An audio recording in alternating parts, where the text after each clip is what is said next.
Matheo kgaolo ya 4. Jesu o a raelwa.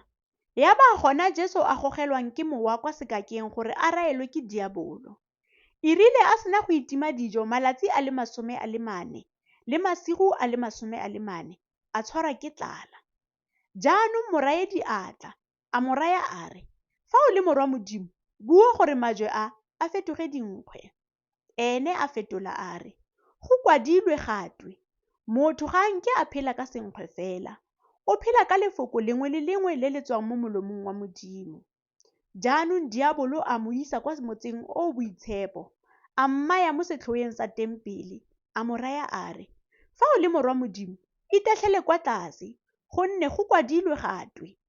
O tla laela baengele ba gagwe ka ga gago, ba tla go kuka ka diatla, e se re gongwe dinao tsa gago tsa kgopiwa ke lentswe. Jesu a mo fetola a re, ebile go kwadilwe gatwe, o seka wa leka morena Modimo wa gago. Gape diabolo a mo isa kwa thabeng e e goletseng kwa godimo thata, a mmontsha magosi otlhe a lefatshe le bontle jwa ona. A mo raya a re, tsotlhe tse ke tla go di naya, fa o ka wela fa fatshe wa nkobamela.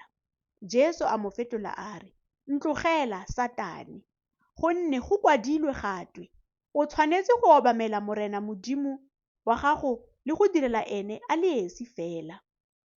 Ke fa diabolo a mo tlogela, mme baengele ba tla ba mo direla.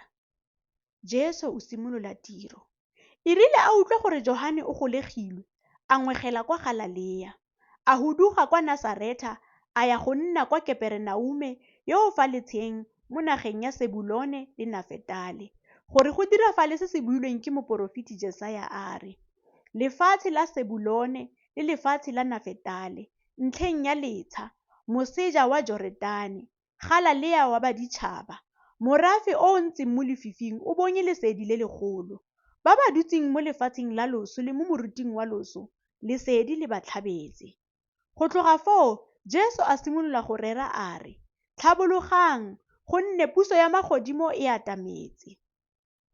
Barutwa ba ntlha.